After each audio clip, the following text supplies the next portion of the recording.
નમસ્તે મિત્રો, હું છું સિદ્ધાર્થ છાયા.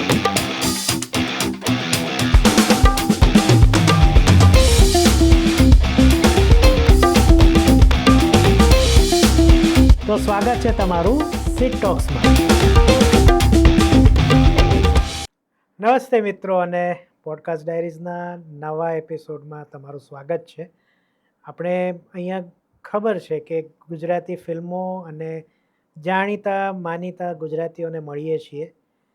એક એવા કલાકાર જેમણે આ વર્ષની શરૂઆતમાં મારું ધ્યાન ખેંચ્યું, એટલે કંઈ કહેવાય ને કે એ મૂવી જોતાં જોતાં એમ થયું કે આ કોણ છે આ.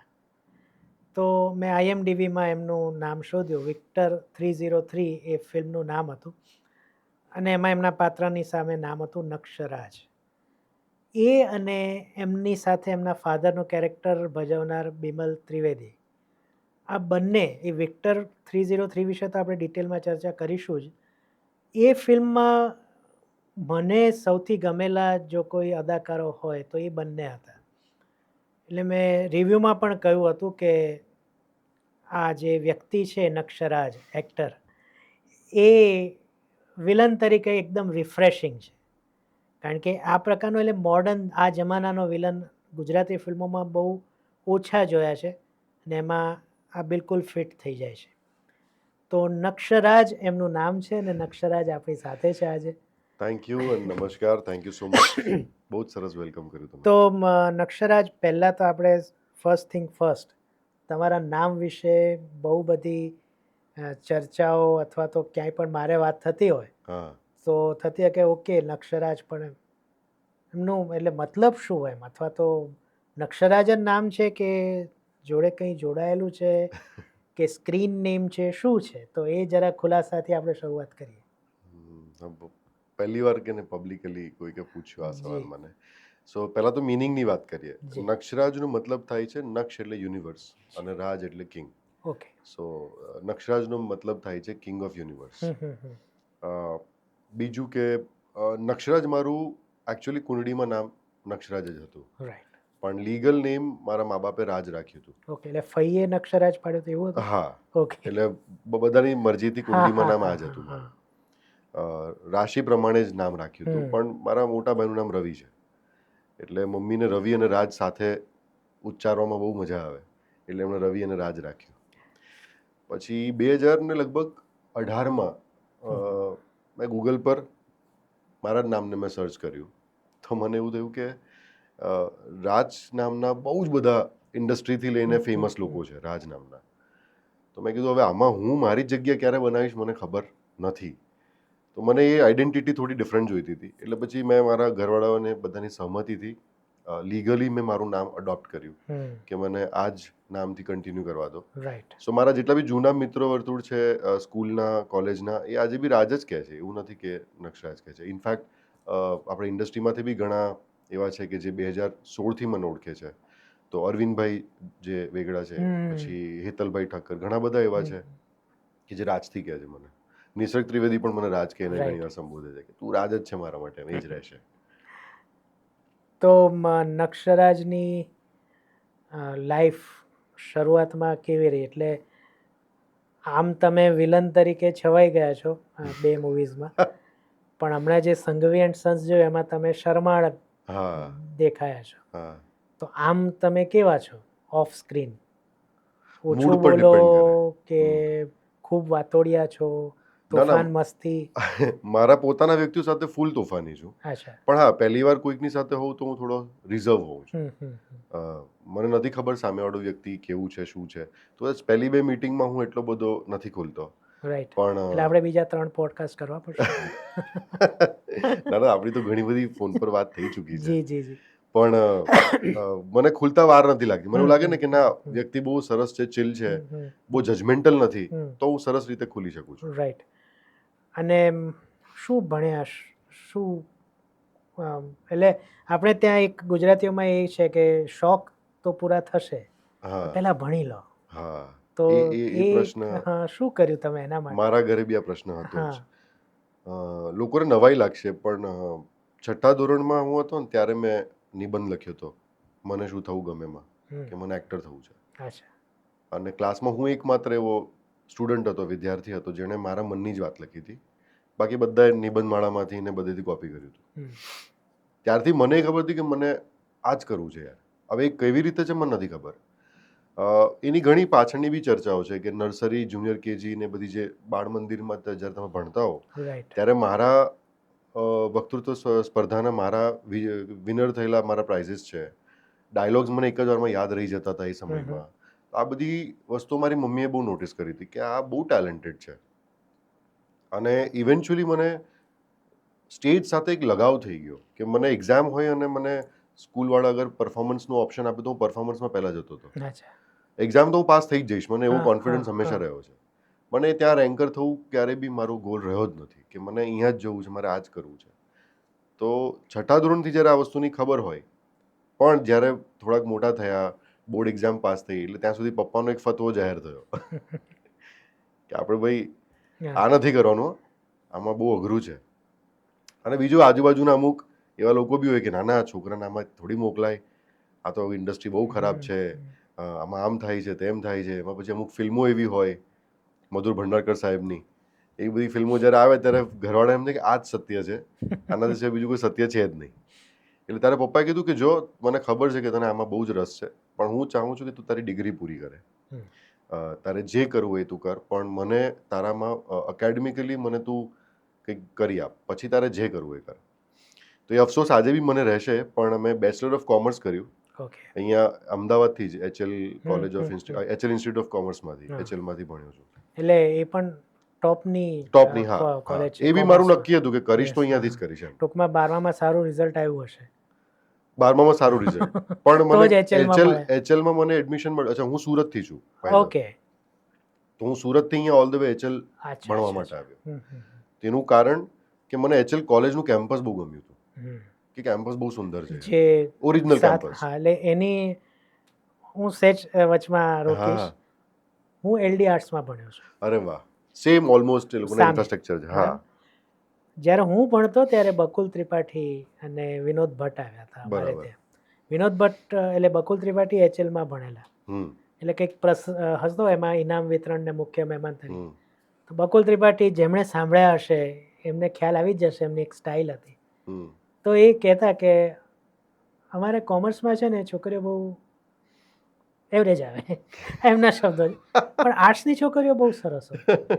પણ તેમ છતાં અમે અહીંયા આવીએ કરી, છેવટે તો LD અમારી માસી કોલેજ હતી.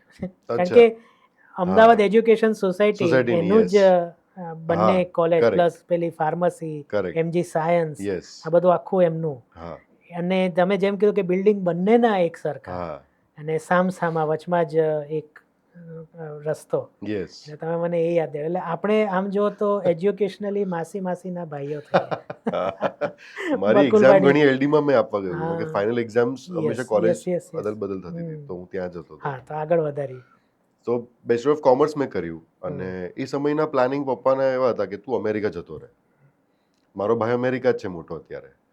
તો એ પછી post graduation in tax management કર્યું મેં. અને એ પછી જ્યારે અમેરિકાની ડિગ્રીની વાત આવી, તો મને એવું થયું કે યાર અમેરિકા જઈને હું આટલી ડિગ્રી કરું ને MBA કરું, આ બધું મારે નથી કરવું. તો એની સામે મને એક બહુ સરસ ઓપોર્ચ્યુનિટી મળી, જે હતી ચાર્ટર્ડ ફાઇનાન્શિયલ એનાલિસ્ટની ડિગ્રી, જે ગ્લોબલી ફાઇનાન્સની ફિલ્ડની સૌથી મોટી ડિગ્રી છે, કે આનાથી ઉપર ટફેસ્ટ એક્ઝામ છે જ નહીં. અને આના 3 લેવલ હોય છે તમારે જે પાર કરવાના. તો હું લેવલ 2 સુધી તો મેં ક્લિયર કરી દીધું, વિચ વોઝ ટફેસ્ટ. મેં મારી જીવનનું સૌથી હાર્ડેસ્ટ કોશિશ કરી કે હું મેં મારી લાઈફમાં સૌથી સ્ટુડિયસ હું ત્યારે CFAના સમયમાં થયો છું, એ પહેલાં હું એટલો સ્ટુડિયસ ક્યારેય નથી રહ્યો. અને જેમ તેમ મેં એટલી મહામહેનતે લેવલ 2 સુધી પાર કર્યું. અને એ જ અરસામાં 2016માં મારી પાસે એક ઓપોર્ચ્યુનિટી આવી ફિલ્મની, છોકરી વિનાનું ગામ આ ફિલ્મનું નામ હતું. અને બિકોઝ હું નાનપણથી નાટક અને થિયેટર કરતો હતો, અને કમર્શિયલ થિયેટર, બાળ નાટકો જે થતા એમાં અમારા ડિરેક્ટર મનીષભાઈ, કેતનભાઈ રાઠોડ, પ્લસ કપિલ શુક્લ, અમને બી ઘણીવાર એમની સાથે બેક સ્ટેજના મોકા મળ્યા અમને. તો એ બધી જ્યારે ઘટનાઓ થઈ તો મને ખબર હતી કે મારે ઇવેન્ચ્યુઅલી જવું છે અહીંયા. મેં તરત ઓપોર્ચ્યુનિટી લઈ લીધી. ફિલ્મનો કોન્સેપ્ટ બહુ સરસ હતો, બધું જ સરસ, પણ 2016થી મારી જર્નીની ત્યાં શરૂઆત થઈ રાઈટ. પહેલી વાર. અને મને પડદા પર જોઈને એમ થયું કે બસ હવે આ જ કરવું છે. હાલાકી મેં વચ્ચે 2 વર્ષ જોબ બી કરી એઝ અ ફાઇનાન્શિયલ એનાલિસ્ટ. મેં જોબ કરી, Right. કોર્પોરેટ લાઈફ જીવ્યો છું, અને 1 વર્ષ પછી એ સમજાઈ ગયું કે હું આના માટે નથી બન્યો. તો એ 2016 પછી તમે ભણવાનું હા, મૂકી લેવલ દીધું. 2 કરીને મેં છોડી દીધું કે છોડી હવે દીધું. નહીં થશે એમ. તો પછી એક્ટિંગની ઓપોર્ચ્યુનિટીઝ એમને તો મળે નહીં, હા એ શોધવી પડે. હા. તો ત્યારે ફેમિલીનું કોઈ દબાણ કે ના, મેં પહેલી અણગમો? ફિલ્મમાં કીધું જ નહોતું કે હું ફિલ્મની શૂટ કરવા જાઉં હા, છું. ના પણ પછી શું કરે છે એવું તો પૂછે ને. હાથમાં પૈસા આવ્યા ને પછી વાંધો નહીં આવે. એટલે મારા જ્યારે હું ગયો 1 મહિના માટે ગયો હમ. અને શૂટ કરીને પાછો આવ્યો ત્યાં સુધી મેં ઘરમાં કીધું જ નહોતું કે હું શૂટ કરવા જઈ રહ્યો છું. શૂટ કરીને આવ્યો, મારા હાથમાં પેમેન્ટ આવ્યું, પછી મેં પપ્પાને હમ. પૈસા મૂક્યા. મેં કીધું તમે રાખો આટલા. મને કે કેમ અચાનકથી તું મને રૂપિયા આપે છે, શું થઈ ગયું તને? મેં કીધું ના, એમ સમજો ને કે મારે જે કરવું હતું એની મારી પહેલી કમાઈ છે, તો તમને હું મારા તરફથી મારે તમને આપવું છે એમ. પછી મેં ખુલાસો કર્યો કે મેં એક ફિલ્મની શૂટ કરી છે, એક ફિલ્મ હમણાં જ પતાવી, થશે રિલીઝ આ વર્ષમાં જ ક્યારેય પણ મને સારી ઓપોર્ચ્યુનિટી મળી તો મેં કરી લીધી. અને ઘણીવાર એવું હોય કે તમે ફંટાઈ જાઓ, તમે ભટકી જાઓ, રાઈટ. દુનિયાની ને ઘણી બધી વાતોથી તમારું માઇન્ડ ડેવિએટ થઈ જાય, તમે ફોકસ નહીં હોવ. તમને પહેલેથી ખબર હોય કે મારે આ કરવું છે પણ તમને કરવાનો મોકો નથી મળતો, ઓપોર્ચ્યુનિટી નથી મળતી. પણ જ્યારે પહેલી ફિલ્મ થઈ ને એ મને એ અંદાજો આવી ગયો હતો કે કદાચ હું આના માટે જ સર્જાયો છું. અને બહુ પહેલાં મારા ગુરુ હતા જેમના અંડરમાં હું પ્રોફેશનલી ડાન્સ અને કોરિયોગ્રાફી શીખ્યો હતો. અચ્છા, કોલેજ સમયમાં જ. ડાન્સ હવે કન્ફર્મ થઈ ગયું. હા, એ આપણે વાત કરીશું. યસ. તો એમણે મને ત્યારે એવું કીધું હતું, મારા ગુરુએ, કે બેટા તું છે ને માત્ર સ્ટેજ માટે સર્જાયો છું, કંઈ જ ના કરતો, તું સ્ટેજ પર રહે. ત્યારે એક નાદાની અને જુવાનીનો જે બી જોશ હતો એ સમયનો, કોલેજમાં કેવું હોય કે નાદાન બુદ્ધિ, આમ ત્યાં ના સર હું તો અમેરિકા જઈશ ને આ કરીશ ને આવું બધું હું તો કરીશ, ત્યાં કરીશ સ્ટેજ શો, અહીંયા નથી કરવા મારે. પણ એમને બહુ ક્લિયર શબ્દોમાં કીધું હતું મને કે તું સ્ટેજ પર જ સર્જાયો છે, એના માટે જ બન્યો છે. એ હતા દિપલવ શાહ, અને એ હવે નથી રહ્યા આપણી વચ્ચે. 2 વર્ષ 3 વર્ષ પહેલા જ એમની ડેથ થઈ ગઈ. પણ ઉંમરમાં મારથી એટલા મોટા નહોતા, 2-3 વર્ષ જ મોટા હતા. પણ એમનો સાથ અને સહકાર બહુ જ સારો રહ્યો, પ્રોફેશનલી બી, પર્સનલી બી. દુનિયાની ઘણી બધી નોલેજ જે એમણે મને આપી, પ્રોફેશનલિઝમની, એ મને લાગે છે કે એમના થ્રુ હું સૌથી વધારે શીખ્યો. રાઈટ. અને એમનું જ આ પહેલેથી ભવિષ્યવાણી હતી કે તું આ જ કરશે, તારે કરવું જ જોઈ લેજે, તું ગમે તે કરીને તું ફરીથી અહીંયા જ આવવાનો છે. રાઈટ. અને એ જ થયું. રાઈટ. પછી શું, એ પછી કઈ ફિલ્મો આવી કે નાટકો કર્યા, શું કર્યું? નાટકો તો અમદાવાદ જ રહ્યા કે મુંબઈ પણ ગયા, ત્યાં નાટકો કેવું કંઈ? બોમ્બે મોસ્ટલી એડ શૂટ્સ અને એના માટે ગયો, ઓડિશન્સ માટે ઘણીવાર બોમ્બે ગયો છું, ડિરેક્ટર્સને મળવા ગયો છું, સ્ટોરી સાંભળવા ગયો છું. પણ હજી સુધી બોમ્બેથી એવી ઓપોર્ચ્યુનિટી નથી આવી કે જે હું એમ કહી શકું કે યાર બહુ સરસ મને એક બોમ્બેથી કામ મળ્યું. 2018માં મને 16માં નોટબંધી થઈ ગઈ. યસ. અને પછી કામ એકદમ ઠપ થઈ ગયા. ત્યારે મેં જોબને ઓપ્ટ કરી લીધી કે યાર જ્યાં સુધી કામ ન મળે તો હું એટલીસ્ટ કંઈક તો અર્ન કરું એમ. અને 2018માં નીરવ બારોટ સાથે મેં એક ફ્રીમાં એક વિડીયો આલ્બમ કર્યો હતો, જે થઈ જશે એના નિર્દેશક હતા. અને નીરવ બારોટે ત્યારે મને એવું કીધું હતું કે યાર તારી સ્ક્રીન પ્રેઝન્સ બહુ સારી છે, મારા આવનારા પ્રોજેક્ટમાં કદાચ હું તને લઉં કોઈ પણ એક કેરેક્ટર માટે. મેં કીધું સર મોર ધેન વેલકમ. અને ત્યારે એમણે બીજી ફિલ્મ બનાવી, હવે થશે બાપરે. અને એ સમયમાં એમણે મને 18માં ફોન કર્યો કે યાર એક કેરેક્ટર છે, બહુ મેજર નથી, નાનકડું છે, કરીશ? મેં કીધું કેમ નહીં, તમારી ફિલ્મ છે તો હું કરીશ. અને એમ કરીને 2018માં ફરી હું હવે થશે બાપરેથી હું ફરી મોટા પ્રોડક્શન સાથે જોડાયો પહેલી વાર, જેમાં કિરણ કુમાર હતા, રોનક કામદાર હતો, પછી નિસર્ગ ત્રિવેદી, કુમકુમબેન, ઘણા બધા મોટા, સુનિલ વિશ્રાની, રાજુ બારોટ, મોટા મોટા જેટલા બી તમે નામ લો બધા જ હતા એની અંદર. એ બધાની સાથે કામ કરવાનો મને લાવો મળ્યો. અને ત્યાંથી પાછી જર્ની શરૂ થઈ. અને જ્યારે હવે થશે બાપરે, જ્યારે મેં ફાઇનલ શૂટનો જ્યારે મારું ચાલતું હતું કે ફાઇનલ અમે શૂટ કરી રહ્યા હતા ક્લાઇમેક્સ, એની પહેલાં મેં રિઝાઇન કરી દીધી જોબ. અને એ જ રીઝનથી કે હવે મારે આ જ કરવું છે, એક જ વસ્તુ પર ફોકસ કરવું છે, ભલે એ 10 વર્ષ લગાડશે, ભલે હું ભૂખો મરીશ પણ હું આ જ કરીશ. તો આટલા વર્ષમાં એટલે 18થી ગણીએ હમ. તો 8 વર્ષ થયા તમને. હા 16 થી ગણીએ તો તો 9 વર્ષ 11, પણ હા. હા 9 વર્ષ પણ આમ 8 વર્ષ 8 કે વર્ષ 7 વર્ષ. એમાં તમારી કુલ લગભગ કેટલી 4 કે 5 ફિલ્મો આવી? ના ટોટલ મારી 8 ફિલ્મો થઈ. 8 ફિલ્મ આવી. 8 એટલે ફિલ્મ 1 વર્ષની એક ફિલ્મ ગણી લઈએ ઓન એન એવરેજ. હવે થઈ ગઈ કારણ હવે કે થઈ ગઈ, એક જ હા, વર્ષમાં મેં એક 3 રિલીઝ વર્ષમાં કરી દીધી. હા, એટલે એ કાળ કેવો રહ્યો? કારણ કે હવે તમે કીધું કે આ જ વર્ષે 3 કરી રહ્યા છો, હા તો ધેટ મીન્સ કે 5 જ ફિલ્મો એ પહેલાની થઈ હશે. થઈ હશે. તો તમે કીધું નક્કી તો કરી લીધું કે ભાઈ હા ભૂખે મરીશ, પણ એ કેવું સહેલું છે અને અનુભવ કરવો અઘરો છે. તો અનુભવ એ હતો. કેવી રીતના, એટલે શું તમને પ્રેરણા મળી, શું હતું કે આ 2 ફિલ્મોમાંથી કમાયા હતા એ એટલીસ્ટ પેલું સૌરાષ્ટ્રમાં કહેવાય ને કે રોડવી લેવા માટે તો ઇનફ હતું, એમ એવું કંઈ હતું? શું હતું? ના આમાં હું મારા એકલાને શ્રેય તો નહીં આપી શકું. હમ મારો ખાલી શ્રેય હું એટલો જ લઈશ કે મેં ગીવઅપ ના કર્યું હમ અને સતત મણતો રહ્યો કે ના આ જ કરવું છે ને આ જ કરીશ. 2019માં મને એક ફિલ્મ મળી બાબુભાઈ સેન્ટિમેન્ટલ. હમ એ બી એક યોગાનું યોગ કોઈકના થ્રુ મને બરોડા ગયો અને મીટિંગ કરી તો સરને મિલન શર્મા જે ડિરેક્ટર હતા એમને કે ના યાર મારું કેરેક્ટર તો આ જ કરશે એમ. મેઇન લીડ કેરેક્ટર એમણે મને આપ્યું. 2020માં ફિલ્મ રિલીઝ થઈ ને પછી રિલીઝ થઈ હજી લોકો સુધી પહોંચે પહેલાં તો હમ કોરોના આવી ગયો. હમ એટલે ના એમની ઓટીટી ડીલ થઈ, ના કશે ફિલ્મ વેચાઈ, ના એમણે યુટ્યુબ પર મૂકી, કશું જ નહીં થયું. 2020 પછી કોરોના જેવો થોડો શાંત થયો, પહેલું 3 મહિનાનો આપણો લોકડાઉનનો પીરિયડ, હમ તો 1 મહિનામાં હું ઘરેથી એવું કહીને નીકળ્યો કે હું 4 દિવસમાં પાછો આવીશ. મને અમદાવાદ જઈને થોડું કામ શોધવા હતું. હમ હું બેગ લઈને 4 દિવસના કપડાં લઈને અમદાવાદ આવ્યો. ત્યારે અહીંયા જે બી દોસ્તારો અહીંયા મિત્રો રહેતા હતા, નાનકડો ફ્લેટ હતો, ત્યાં મેં કીધું 4 દિવસ માટે આવું છું, હમ પછી પાછો જ નહીં ગયો.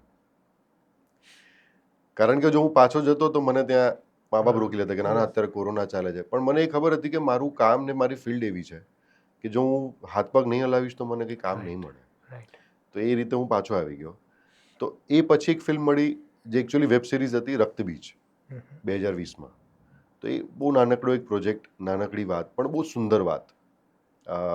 એ પ્રોજેક્ટ કર્યા પછી 21 અને 22 બહુ સ્ટ્રગલ કર્યું. કશું જ કામ નહોતું, ફોન રણકવાના જ બંધ થઈ ગયા હતા. એટલી ખરાબ હાલત કે મારા ખિસ્સામાં 500 રૂપિયા બી નહોતા, એમ કે તો ચાલે. પણ આવા સમયમાં પરિવારે બી મને બહુ જ સપોર્ટ કર્યો. પરિવારે મને એવું બી કીધું કે છોડી દે, કંઈક બીજું કરી લે, 2 વર્ષ ટેમ્પરરી કરી લે, જોબ કરી લે કશે અત્યારે, પાર્ટ ટાઈમ જોબ કરી લે. પણ આ પાર્ટ ટાઈમ જેવી જોબ કશે હોતી નથી. આવું ખબર નહીં ક્યાં જોબ કરે છે, ફૂલ ટાઈમ જ હોય. તમે ગમે એટલું કરો. અને ઓલરેડી હું એક MNC છોડીને બેઠેલો માણસ છું કે જે મલ્ટીનેશનલ કંપનીમાં કામ કરતો હતો. હું છોડીને અહીંયા બેઠો છું. હવે અચાનક હું કોઈ સેલ્સની જોબ કરીશ તો એ સર્વાઈવલ માટે કદાચ ચાલી જશે, પણ મને એ ડર એ હંમેશા સતાવતો હતો કે યાર ફોકસ નહીં હટી જાય મારું પાછું, પછી હું પૈસા કમાવા પર ના ફોકસ થઈ જાય મારું. તો મારો મોટો ભાઈનો મને બહુ જ મોટો સપોર્ટ રહ્યો આમાં, અને સાથે મા બાપનો બી. તો એ બંને, એ ત્રણને મેં બહુ સ્પષ્ટપણે કીધું, કારણ કે હું નાનો સૌથી ઘરમાં, કે કરવું છે તો આ જે પીરિયડ તમે જોઈ રહ્યા છો આ ટેમ્પરરી છે. રાઈટ. અને આવનારા સમયમાં હું આનાથી ઉપર જ જઈશ. કોરોનાના લીધે કદાચ વસ્તુઓ શાંત થઈ છે, તો આને ટેમ્પરરી સિચ્યુએશનને પરમનન્ટમાં કેમ કન્વર્ટ કરો છો યાર? બરાબર. મને થોડોક સમય આપો, હું કરીને બતાવીશ. તો એ સૌથી અગત્યની વાત. જેટલા બી એક્ટર્સ છે, જે અપકમિંગ એક્ટર્સ છે, કે જેમને કામ નથી મળતું, ઘણીવાર તમને સેલ્ફ ડાઉટ બી થવાના ચાલુ થઈ જાય કે યાર હું વર્થ ઇટ નથી, મને આવડતું નથી, એવું કશું જ નથી. ખરા સમયમાં ખરા લોકોની વચ્ચે હોવું બહુ જરૂરી છે અમુક જગ્યાએ. સાચી વાત છે. અને મને એવું લાગે છે કે મારી સાથે ક્યાંક એવી વસ્તુઓ થઈ કે 2021-22માં કામ ના મળ્યું, પણ 23માં એવા લોકોની વચ્ચે હું ગયો કે જ્યાં મને 4 લોકો મળ્યા ને એ લોકો કીધું કે યાર આ કોણ છે, સરસ છે, આની સાથે કામ કરાય. એમાંથી એક વિશાલ વડાવાલા, કે જેમણે મને યોગાનું યોગ મળ્યા છે. મીટિંગ બી નથી મારી. હું એક બીકોઝ હું વોઇસ ઓવર ને હું ઘણીવાર કોઈકને ફ્રેન્ડલી કરી દઉં છું, તો વોઇસ ઓવર માટે એક ડબિંગ સ્ટુડિયોમાં ગયો, ત્યાં બેઠા હતા. પહેલાં તો મને ઓળખાયા જ નહીં, પછી મેં ઓળખ્યું આ વિશાલભાઈ છે. સો આવી રીતે પછી એમને ઓડિશન, સ્ક્રીન ટેસ્ટ બધું જ લીધું છે વિક્ટર માટે. સો એ પેશન્સ અને ધીરજ રાખવી બહુ જ જરૂરી છે. રાઈટ. આજે એક્ટર્સ માટે ફ્રી ટાઈમમાં કરવા માટે શું છે? રિયાઝ માટે. સિંગર્સ સારેગામાપાનો યસ રિયાઝ યસ કરશે, પેઇન્ટર કદાચ બ્રશ ઉપાડીને કશે નીકળી જશે. એક્ટર પાસે એવું કયો ટૂલ છે કે નવરો બેઠો બેઠો કરી શકે?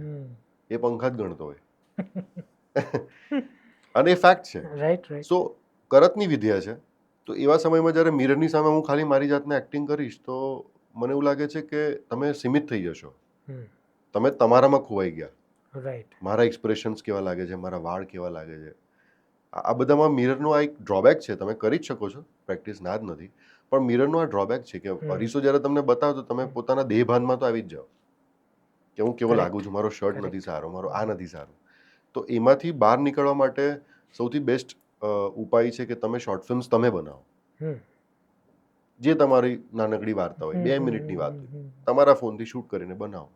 જુઓ કેવું લાગે છે, તમે કેવું પરફોર્મ કરો છો. અને આ હું નથી કહેતો, આ મોટા મોટા ઇન્સ્ટિટ્યૂટ્સથી લોકો કહે છે. મુકેશ છાબરાજીએ આ મને પર્સનલી કીધું છે કે તું સારો એક્ટર છું, નવરો ના બેસીશ, જે થાય તો તું શોર્ટ ફિલ્મ બનાવતો રહેજે, તારું સારું મગજ છે. તો ત્યાંથી એટલે હું એક્ટર્સને એ જ વિનંતી કરું કે જેટલી તમારી ફ્રી ટાઈમ હોય ને એને બને ત્યાં સુધી ક્યાં તો વાંચનમાં કાઢો, નોવેલ વાંચો, તમને જે વાંચવાનું ગમે વાંચો, અથવા તો તમે કંઈક કરો, વાર્તા લખો, જેવી વાર્તા હોય. યાર આપણે ફેસ્ટિવલમાં મોકલવી જરૂરી નથી. ના ના, આત્મસંતોષ. હા, કરો તો ખરી, કરશો તો ખબર પડશે કે કેટલું સારું થાય છે, કેટલું ખરાબ થાય છે. તમને તમારો ફેસ કેમેરા પર કેટલો સારો છે એ ખબર પડશે. ગ્રેટ. હું અત્યારે આવનારી મારી એક ફિલ્મ, આજે પગપાળા છે, એના સેકન્ડ થર્ડ શેડ્યુલ બાકી છે હિન્દી ફિલ્મના. એ પછી મારે એક શોર્ટ ફિલ્મ કરવી છે. ઓકે. હું એ કરવા જ જઈ રહ્યો છું. મારા મગજમાં એક સરસ કોન્સેપ્ટ છે, હું કરીશ.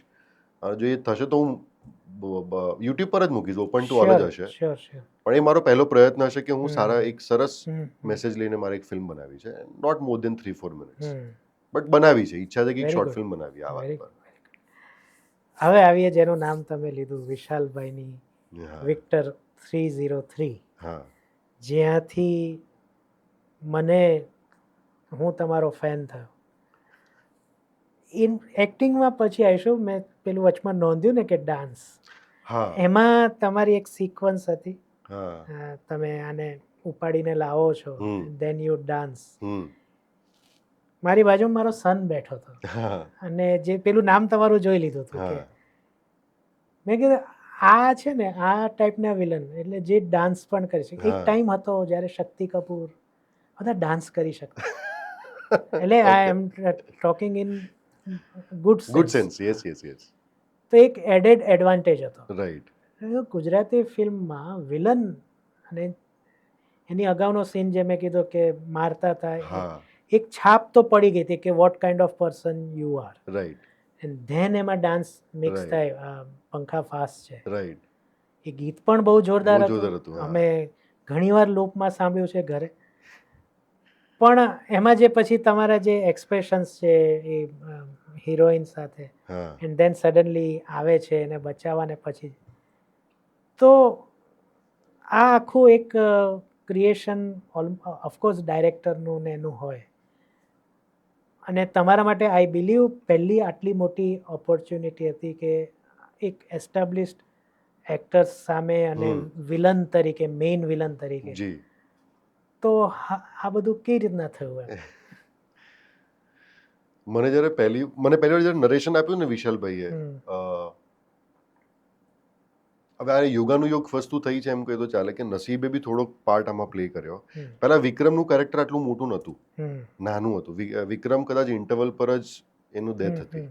પહેલા વાર્તામાં એવું હતું. ઓકે. પણ પછી વાર્તામાં એટલી કદાચ વિશાલભાઈ અને સ્વપ્નિલભાઈને એટલી મજા ના આવી અને એ વાર્તાને પછી ચેન્જ કરવામાં આવી. અને બીજું કે ઓબ્વિયસલી જ્યારે વાર્તા લખતા હોઈએ કે તમે લખતો, ઘણા લોકોને એવું થાય કે યાર આ કેરેક્ટરને છેલ્લે સુધી લઈ જાઓ, મજા આવશે, આ કેરેક્ટર સારું છે, કેમ આવું કરો છો? તો ઘણા બધા એમના કંઈક ડિસ્કશન થયા હશે. તો જ્યારે મેં વાર્તાને અપ્રૂવ કરી હતી ત્યારે તો હું ઇન્ટરવલ પર જ હું મરી જતો હતો અને ત્યારે એવું સોંગ વોંગની કદાચ વાત નથી મારી સાથે. પણ જ્યારે વાર્તા ચેન્જ થઈ, એમણે થોડી વાર્તા બદલી, એમણે થોડીક એને ઇન્ટરેસ્ટિંગ કરવાની કોશિશ કરી, તો ત્યારે વિક્રમને ક્લાઇમેક્સ સુધી એમણે કીધું કે ના, મને ફાઇનલ ફાઇટ વિક્ટર વર્સિસ વિક્રમ જોઈએ છે. મેં કીધું સરસ, કરીએ. અને પછી એમણે કીધું કે એક સોંગ બી આપણે કરવાનું છે. મેં કીધું ક્યાં બાત હે, ચાલો કરીએ.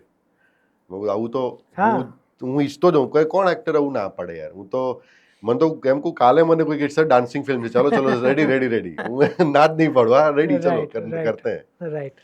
બીકોઝ મૂળ પેશન કોલેજથી એ જ ડાન્સથી જ હું ફેમસ થયો કોલેજમાં બી.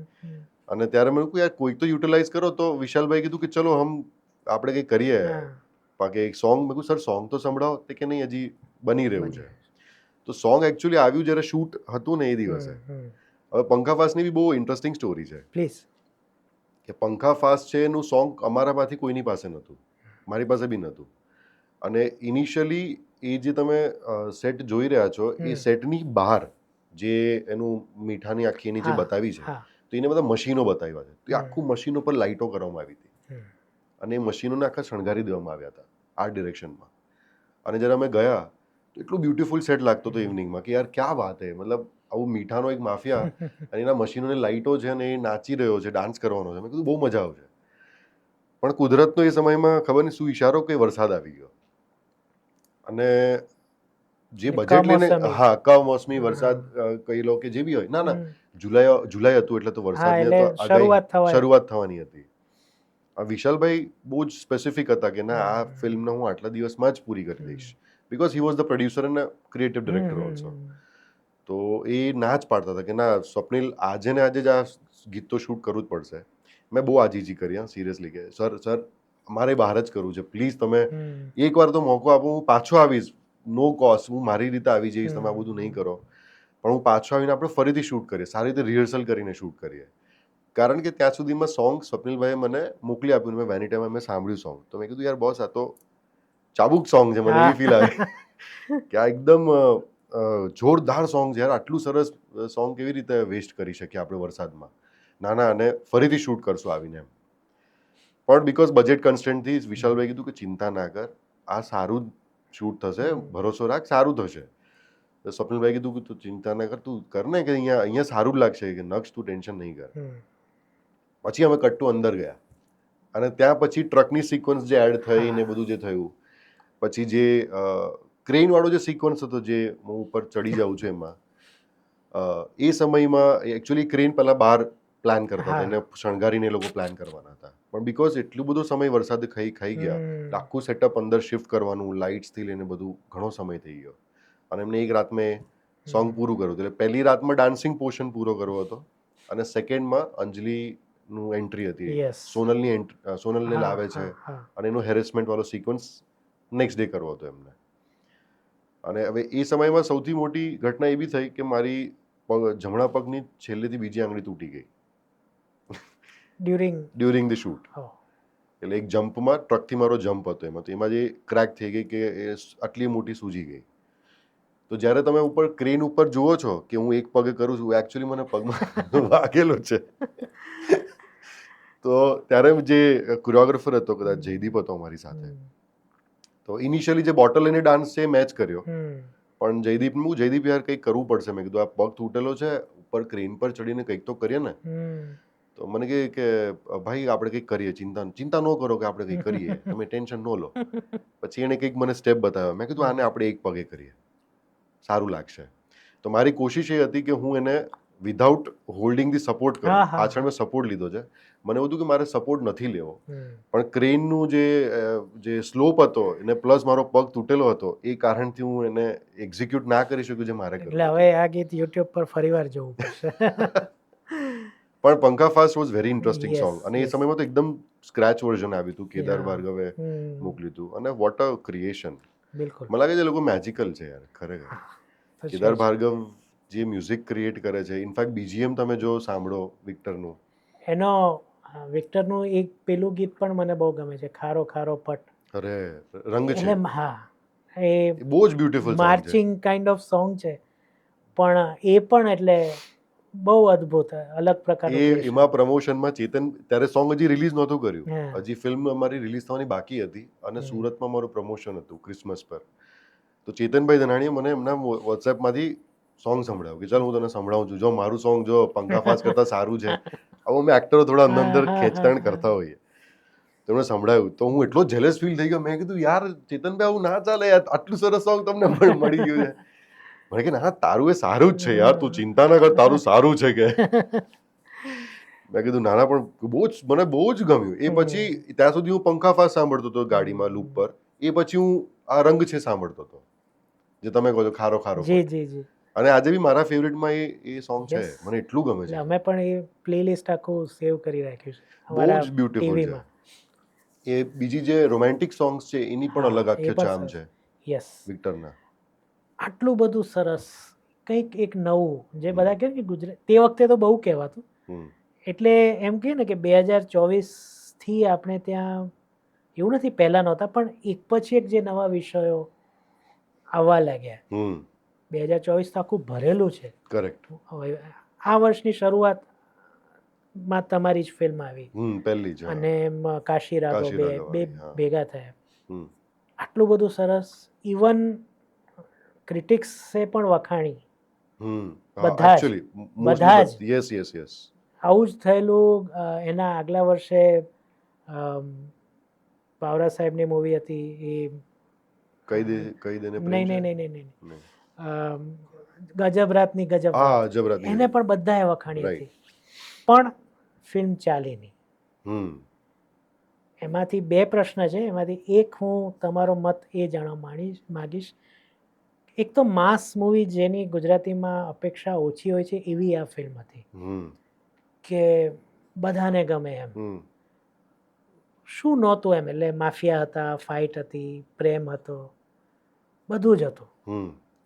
તો તમારા વ્યક્તિગત મતે, અને વિશાલભાઈને ખોટું ન લાગે એ રીતના, શું કારણ હતું કે વિક્ટર બીજું વીક પણ ન જોઈ શકી બોક્સ ઓફિસ પર? હા, મને જો મેકર્સનો પોઈન્ટ ઓફ વ્યૂ બહુ અલગ હોઈ શકે આમાં, પ્રોડ્યુસર્સ અને મેકર્સનો, કદાચ વિશાલભાઈનો પોઈન્ટ ઓફ વ્યૂ અલગ હોઈ શકે, પણ મને એવું લાગે છે કે ટાઈમ ઓફ રિલીઝ બહુ ખોટો હતો. વર્ષનું હજી નવા વર્ષથી જસ્ટ તમે બહાર આવ્યા છો, 31st બધી પાર્ટીઓમાંથી પાછા ઓફિસે જશો. હું પોતે પહેલા દિવસે 3 જાન્યુઆરી ફિલ્મ જોવા ના જાઉં, કારણ કે હું હજી જસ્ટ ન્યૂ યર એન્જોય કરીને આવ્યો છું. તો મારે હવે મારા કામ પર ફોકસ કરવાનું છે, તો હું પાછો વીકેન્ડની રાહ જોઈશ. પછીના ગણિતો બધા અલગ છે, જે થિયેટરના ગણિતો છે કે 3 દિવસ ક્લેશ થયા અને બધું, એ બધી સેકન્ડરી વસ્તુ છે. કાશી રાઘવ ની સાથેનું જે બી એમનું હતું, વાત કદાચ કરી બી હતી બંને મેકર્સ એકબીજા સાથે, પણ કોઈ પાછું ખસવા તૈયાર નહોતું, જે બી હશે. પણ મને લાગે છે કે timing of release was very wrong, કારણ કે એ સમયમાં લોકો ક્રિસમસના સેલિબ્રેશનમાં વધારે હતા. હાલાકી વિક્ટરને ઘણા મોટા પાયા પર પ્રમોટ કરવામાં બી આવી. ભાવનગર, રાજકોટ, સુરત, બરોડા, ઇનફેક્ટ જામનગર, બહુ બધા સિટીઝમાં ટીમ ફરી છે, એ લોકોએ પ્રમોટ કરી છે. રેડિયો, ઇન્ટરવ્યૂઝ, પોડકાસ્ટ બધું જ કર્યું છે એ લોકોએ. 40-40 ફૂટના મોટા કટઆઉટ લગાવવામાં આવ્યા છે જગજીતના મોલની બહાર, કે લોકોને ખબર પડે કે વિક્ટર છે. બીજું કે ક્યાંક અગર એ લોકો પાછા પડે તો મને લાગ્યું અમદાવાદમાં પ્રમોશન બહુ ઓછું કર્યું. ઓકે. અમદાવાદને બહુ છેલ્લા દિવસો ફાળવવામાં આવ્યા હતા. પ્રીમિયર પણ નહોતું થયું. પ્રીમિયર બી નહોતું થયું. અને બધાની અમારી રિક્વેસ્ટ હતી વિશાલભાઈને બીજા પ્રોડ્યુસર્સ બી જે બી હોય છે, પણ મેઇન અમે વિશાલભાઈ સાથે જ કનેક્ટેડ હતા. તો બહુ રિક્વેસ્ટ કરી હતી અમે કે પ્રીમિયર કરો, ઓછી સ્ક્રીનનું કરો, આપણે 6 સ્ક્રીન કરવી જરૂરી જ નથી, એવું કોઈ જરૂરી નથી કે તમે કરો જ. અચ્છા, પ્રીમિયર કરવું એ બી તમારી ચોઈસ જ છે, ના કરો તો કંઈ ખોટું જ નથી. એવું નથી કે તમે પ્રીમિયર કરવું જ જોઈએ, એવું નથી કહેતો કે હું એ મતમાં છું, પણ વિક્ટર જેવી ફિલ્મને પ્રીમિયરની જરૂર હતી, મને એવું લાગ્યું. તો એમનું શું રીઝન હતો ન કરવાનું? બની શકે એમનો ભૂતકાળનો અનુભવ કદાચ સારો ના રહ્યો હોય, અમુક કડવા અનુભવોના કારણે એમને એમ થયું કે ના યાર, હવે હું ક્રિટિક્સ અને નોટ રિવ્યૂ કે ક્રિટિક વાળા, પણ જે ઇન્ડસ્ટ્રીમાંથી અમુક લોકો જે નકારી કાઢે છે કે ભાઈ નેગેટિવ વાતો કરે છે, તો કે હું ચાહું છું કે તમે પૈસા ખર્ચીને જોઈને મને નકારો એમ, ફેર ઇનફ, કે તમે આવો ફિલ્મ જુઓ બી, તમને મને આવીને વખાણ કરો, મારી પાછળ તમે બીજું બોલો, એવું ના કરો એમ. તો હું ચાહું છું કે તમે તમારા પૈસા ખર્ચીને ફિલ્મ જુઓ, તમને ના ગમે તો મેસેજ બી કરો કે ફોન કરો કે યાર મને તો ના ગમી ફિલ્મ. જેમ કે જ્યારે વિક્ટરનું ટ્રેલર કટ થયું હતું તો મને ના ગમ્યું હતું ટ્રેલર કટ એનું, આઈ એમ બીંગ વેરી ઓનેસ્ટ. અને એ વિશાલભાઈ બી તમને એ જ કહેશે કે હા, એને નહોતું ગમ્યું. હવે એમાં પાછળ મતાંતર એવું બી છે, એમને એવું લાગે છે કે મારી ફૂટેજ ઓછી હતી એટલે મને ના ગમ્યું, એટલે કોઈને બી એવું લાગે. ઓફકોર્સ. પણ એઝ એન ઓડિયન્સ હું દિલથી કહું છું કે એઝ એન ઓડિયન્સ મેં જ્યારે વાત જોઈ તો મને લાગ્યું કે ના ઇમ્પેક્ટફુલ નથી. જે સમંદર ઇમ્પેક્ટફુલ હતું જે રીતે સમંદરનું અનાઉન્સમેન્ટ હતું કે Yes. જે બી હતું, પણ એમાં એમના એક પોતાના બી માર્કેટિંગ સ્ટ્રેટેજી એમની અલગ ચાલતી હતી કે સમંદરે એટલી બધી હાઈ એક્સપેક્ટેશન ટ્રેલરથી કરી નાખી કે બોક્સ ઓફિસ પર કદાચ એ થોડી ફિલ્મ બેસી ગઈ. હા કે લોકોને એટલી ટ્રેલરમાં મજા આવી એટલી ફિલ્મમાં મજા ના આવી. હમ. તો એમણે આ વખતે એક્સપેક્ટેશન લો રાખી કે કદાચ લો એક્સપેક્ટેશનમાં પિક્ચર સારી ચાલે એમ. એમાં કદાચ એક ભૂલ કહું કે આઈ ડોન્ટ નો, સમંદર હતી એ 2 કલાક 50 મિનિટની મૂવી હતી હા, અને વિક્ટર 2 કલાકની પણ નથી. 2 જ કલાક 2 એટલે કદાચ એ ડરથી પણ ઘણું કપાઈ ગયું હોય એ પણ હા, શક્ય છે. બની શકે. એ ભયથી કે ના આ ઇમ્પેક્ટ છે, પણ હજી થોડું વિક્ટર 2.5 કલાક 2 કલાક 10 મિનિટ સુધી, એટલે હજી 10-15 મિનિટ ઉમેરાઈ હોત તો વિક્ટરને પુશ જ મળત મારી દ્રષ્ટિએ. કારણ કે જે રીતના બાંધી રાખ્યા હતા ને, ઘણીવાર મૂવી શું થાય કે ઇન્ટરવલ પોઈન્ટ હોય ને ત્યારે કે અરે વાહ મજા આવશે, પછી ફિલ્મ બેસી જાય. આમાં છેક સુધી એવું હતું. એક હમ. એન્ડ મને થોડો એબ્રપ્ટ લાગ્યો, હમ પણ એટલે ટૂંકમાં આ જ કારણ હશે કે કાપી એવી થઈ ગઈ કે ફિલ્મનું એન્ડ અચાનક જ તમને મારી નાખ્યા કે મારી અચાનક જ બિમલભાઈ, એ જરાક મને એવું લાગ્યું. હા, એટલે હજી થોડું ગ્રાન્ડ્યોર હા, કરવાની ઈચ્છા હા, હતી. હા. યસ યસ, એ અમને બી એવું ફીલ ત્યારે હતી કે થોડી ગ્રાન્ડ્યોર હજી કરવાનું હમ, હતું. હમ, હું એવો એક્ટર છું ને કે હું સ્ક્રિપ્ટ પર બેસું તો હું એવું નથી વિચારતો કે રાઇટર અને ડિરેક્ટર હમ. ખોટું લગાડશે સારું, બિકોઝ હું મારું જે બી ઓપિનિયન હોય એ બહુ જ પ્રોજેક્ટને Right, ઓરિએન્ટેડ right. હોય. અને આ કદાચ અમારા નેચરથી ઘણા બિચારા લોકો ત્રસ્ત બી છે કે આ બહુ ઇન્વોલ્વ થાય છે બાકી બધા હમ. ડિપાર્ટમેન્ટમાં, પણ અગર એ પ્રોજેક્ટના બેટરમેન્ટ માટે છે તો કેમ નહીં. અને હું કહું છું કે એક સ્પોટ બોયની બી સલાહ તમારી પાસે આવતી હોય પણ જે સલાહ સાંભળવી બહુ જરૂરી છે. રાઈટ. તમે નકારો કે તમારા મગજમાં એના હા, માટે હા, હા. તો એ અલગ, પણ તમે જે અંદરથી પહેલેથી આપણે એવું વિચારી લઈએ કે યાર આ તું મને સલાહ કેમ આપે છે, તારું કામ જ નથી આ. મને નથી આ એક આવડતું. ક્રિએટિવ પ્રોસેસ છે અને Right. ક્રિએટિવ પ્રોસેસમાં એક્ટર્સનો પોઈન્ટ ઓફ વ્યૂ હમ. બહુ જ વોકલ હોવો જોઈએ, બહુ લાઉડ હોવો હમ, જોઈએ. Hmm, 110% director is the main. Hmm. Captain એમ કે મને આ જોઈએ છે તો વાત પતી ગઈ ત્યાં અમારા માટે. બરાબર છે. પણ એક સજેશન અને ઓપિનિયન તો મેટર કરતા જ હોય છે. બહુ બધી છે, જેમ કે ચેતનભાઈ ધનાણીના કેટલા સજેશન હશે. અ, જગજીતની એન્ટ્રીનો જે સિક્વન્સ હતો જે એ સળગાવી રહ્યો છે બોમ્બ, એ જ્યારે સિક્વન્સ મેં પેપર પર વાંચ્યો તો ત્યારે મેં એમને કીધું હતું કે બહુ લાંબો છે અને આપણે કટ કરવો પડશે. એટલે મારા જેટલા બી સજેશન હતા એ જગજીત માટે વધારે રહ્યા છે મારા કરતાં. કારણ કે વિક્રમ તો પેપર પર એટલો બધો હતો જ નહીં. વિક્રમ માટે એટલું જ હતું કે એક આવું કેરેક્ટર છે, થોડોક હાર્ડ રોક મ્યુઝિક સાંભળશે એવું કંઈક મગજ રાખજે તારું કે આવો છે, આ સાયકો જેવો થોડોક છે. એટલે પછી મેં કીધું ઓકે ડન કરીએ. તો હું વિક્રમ માટે બહુ ક્લિયર હતો કે આ વિક્રમ ક્યાંથી ક્યાં જઈ શકે છે, પણ મેઇન જે પિક્ચર જેના ખભા પર હતી એ જગજીત હતો. તો જગજીત માટે હું વધારે, એક વિક્ટરના કેરેક્ટર માટે હું વધારે પોઝિટિવ હતો એ જગ્યા ઉપર, કે જ્યાં જ્યાં મને લાગે ત્યાં ત્યાં હું ટકોર આપતો હતો. હું જગજીતને બી કહેતો હતો કે જગજીત આ જગ્યા પર જોજે, આ મજા આવશે, આ કરજે તે કરજે. અને નોટ ઇવન મી, ચેતનભાઈ લઈ લો કે ઈચ એન્ડ એવરી એક્ટર, અભિનયભાઈ લઈ લો, કિશન ગઢવી, જેટલા બી એક્ટર્સ હતા એકબીજાને અમે લોકોએ બહુ જ સપોર્ટ આપ્યો છે વિક્ટરમાં. તો તમે જોશો તો પરફોર્મન્સ બધાના બહુ નિખરીને બહાર આવ્યા છે, કારણ કે ઇનસિક્યોરિટી લેવલ નહોતું ને ત્યાં. અમારામાં કોઈનામાં ઇનસિક્યોરિટી નથી કે યાર આ જ શાઇન કરશે તો હું નહીં કરું, આવું નહોતું. તો એ મને લાગે છે બહુ જરૂરી છે આ વાત. અને વિક્ટરની પહેલી સ્ક્રિપ્ટ જ્યારે મેં વાંચી તો સ્વપ્નિલભાઈનું રાઇટિંગ છે ને થોડું ઠહેરાવવાળું છે, એ બહુ માંડીને વાત લખે છે. એટલે ત્યારે બી અમારા ક્લેશિસ અને એ થાય જ, એમાં ખોટું જ નથી, થવા જ જોઈએ તો જ પ્રોડક્ટ સારી રીતે બહાર આવે. કે તમને વસ્તુ ના ગમે તો તમારે એક મત થઈને કહેવું જ પડશે કે નહીં આ નહીં ચાલે. ભલે મારી પાસે ફિલ્મ નથી એ સમયમાં, સમજો, પણ જો પ્રોજેક્ટના બેટરમેન્ટ માટે આ વસ્તુ થતી હોય તો કેમ નહીં. ચોક્કસ. આજે એ જ વિશાલભાઈ અને સ્વપ્નિલભાઈ મારા સૌથી સારા મિત્રો છે, સૌથી સારા મિત્રો. ટૂંકમાં એડિટ કરવાની જરૂર નથી. ના ના બિલકુલ નહીં. એના પછી એક નાનકડી કોન્ટ્રોવર્સી થઈ હતી.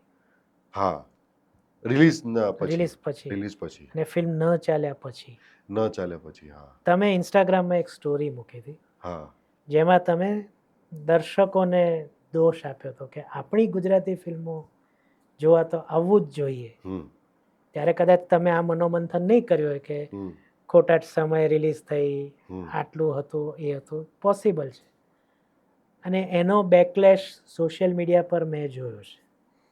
તમને કદાચ એટલો ખ્યાલ નહીં હોય પણ થર્ડ પાર્ટી અથવા તો બહારથી જોનારા વ્યક્તિ તરીકે મેં બધું અનુભવ્યું હા. છે અને એક બે મારા મિત્રોએ પણ મને કીધું કે આવું કેમ, આવું ન થવું જોઈએ, એમાં હમ. દર્શકોનો શું વાંક, હમ. કે તમે મોલમાં જાઓ 2-3 પ્રોડક્ટ હોય, એક જ 2-3 હમ. બ્રાન્ડની એક જ પ્રોડક્ટ હોય તો hmm. It is up to you તમને લેવી ન લેવી એમ. હમ. બીજો એક વાંધો એનો એ પણ હતો કે તમે ગુજરાતી દર્શકોનો વાંક તો કાઢ્યો પણ હમ. એ પાછો અંગ્રેજી ભાષામાં કાઢ્યો. ઓકે. તો ઓબ્વિયસ છે જ્યારે આટલી મહેનત હોય અને તેમ છતાં વર્ક ન કરે હમ. તો એક ફ્રસ્ટ્રેશન, એક ગુસ્સો આવી જાય. હમ.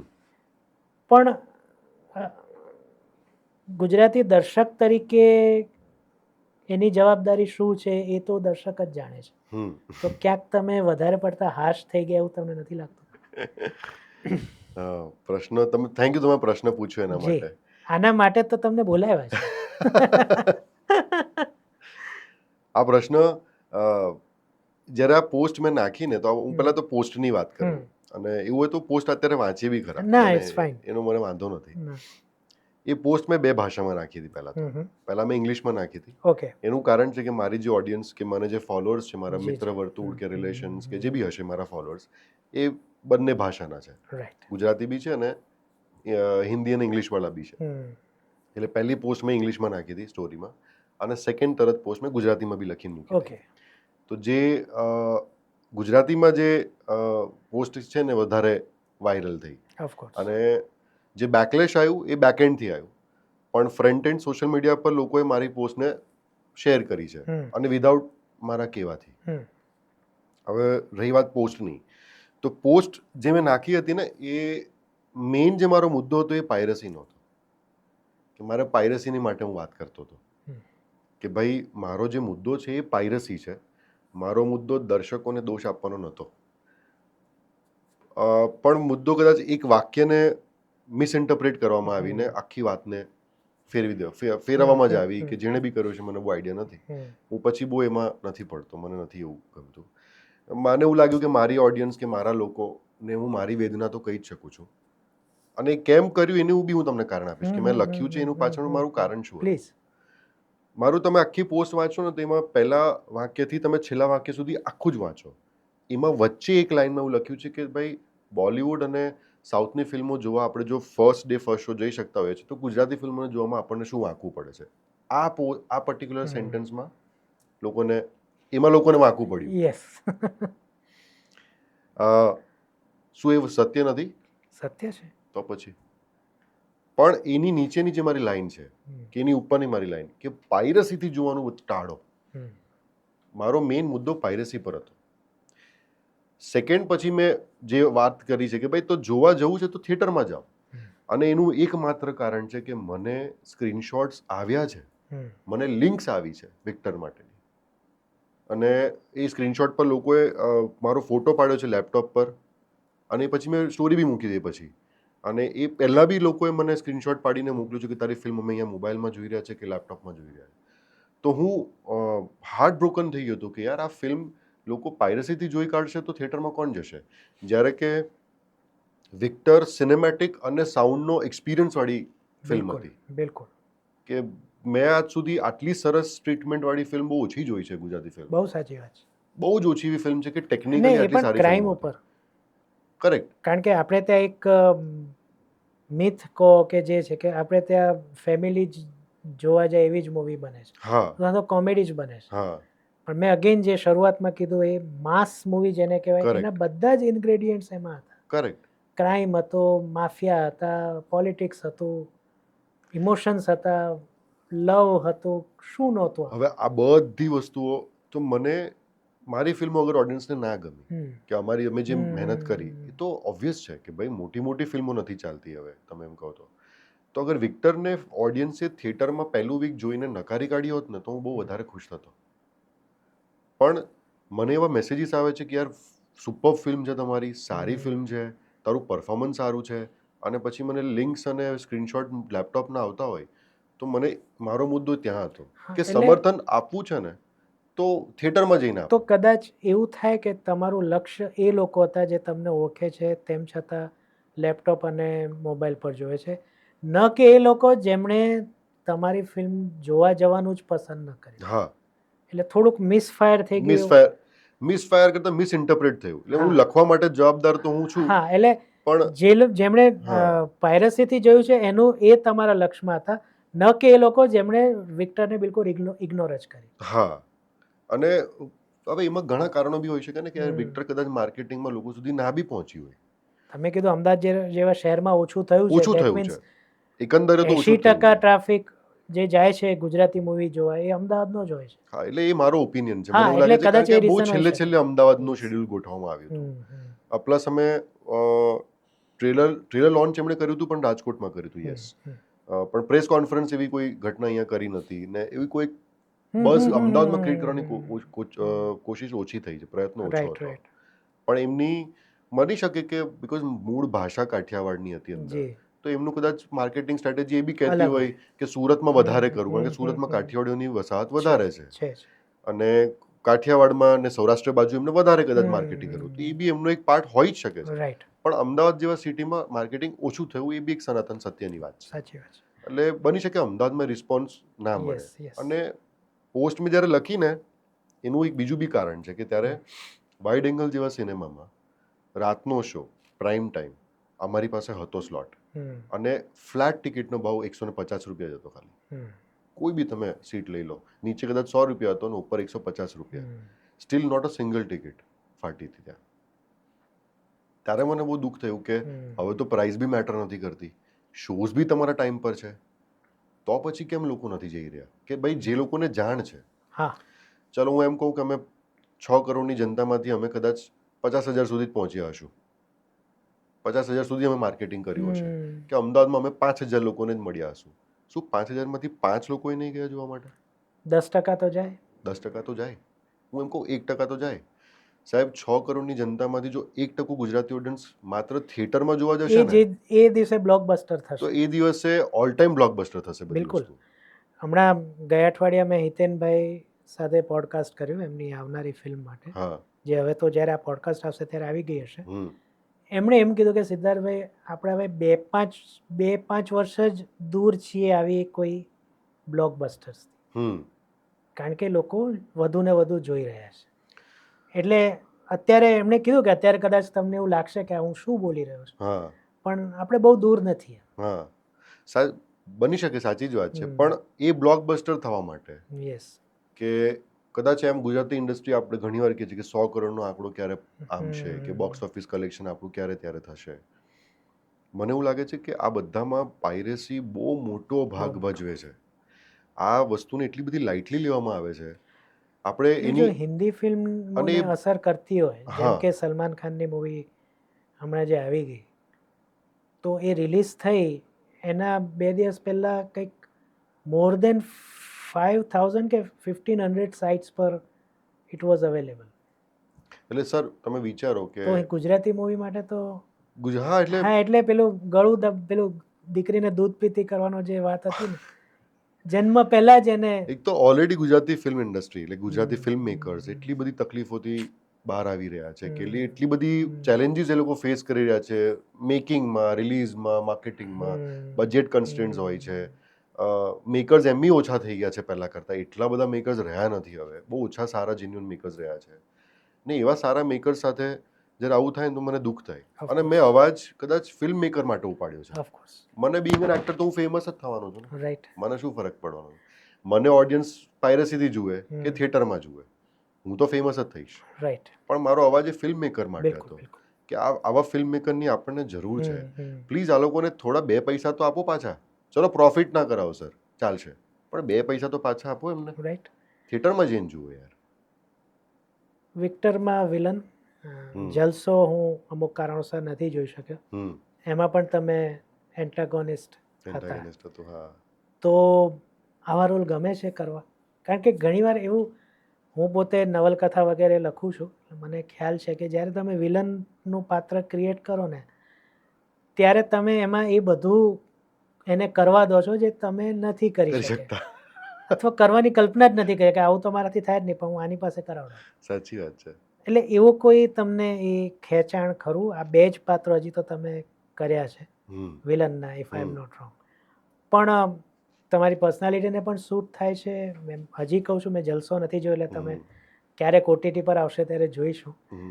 પણ એટલે શું તમને એમાં વિલનના કેરેક્ટર કરવામાં શું અલગ લાગે છે, કે શું ફીલ થાય છે? યોગાનુયોગ વાત એવી છે ને કે 2000 જ્યારે વિશાલભાઈ મને વિલનની ઓફર આપી ને, તો પહેલા તો મેં એમને આ પ્રશ્ન વિશાલભાઈને બી પૂછ્યો વાય મી? કે વાય મી? હા, કારણ કે એની પહેલા મને આજ સુધી કોઈ ઓફર નથી આપી. હા. યુ સ્વીટ ઇનોસન્ટ છોકરો, કે બધા ક્યુટ છોકરો છે, કે બહુ ચોકલેટી દેખાય છે, તો આવી હવે બધી તમને વાતો કહું, હતી. આપણે વાત તો કરીશું, હમ પણ સંઘવી એન્ડ સન્સમાં જે તમને શર્મા દેખાડે ને, મને એકચ્યુઅલી ખૂંચતું અચ્છા. હતું વિક્રમને જોઈને, કે આ શૂટ નથી થતું. અરે રે રે. એની હાવ, ચાલ આપણે આગળ વધીએ. પણ મને એવું લાગ્યું કે વિશાલ વડાવાલા એક એવા વ્યક્તિ હતા કે જેણે પહેલી વાર મળીને મને એમને કહ્યું, યાર મને ફર્સ્ટ ટાઈમ એવું લાગ્યું કે આ વિલન સારું કરી શકવો જોઈએ એમ. તો એમણે મને ઓફર કરી, તો હું તો મોર દેન હેપી હતો જ્યારે મને વિલન ઓફર થઈ. અને જે તમે વાત કરી બહુ સાચી છે, કે જે તમે રિયલ લાઈફમાં નથી કરી શકતા એ વિલનમાં તમે કરી શકો છો. ખાલી એમાં એક ડ્રોબેક હોય તો છેલ્લે બહુ માર ખાવો પડે છે. પણ એ તો 80% ફિલ્મમાં તમે મારતા હો, પછી 20% તો ખાઈ લેવાનો. પણ વિલનની એક ગ્રે શેડ અને વિલનમાં છે ને, મજાની વાત એ છે કે તમે વ્યવસ્થિત તમારી આખી કેરેક્ટર તમારો ફ્લિપ થતું બહુ સરસ રીતે ફ્લિપ કરી શકો તમે. Right, right.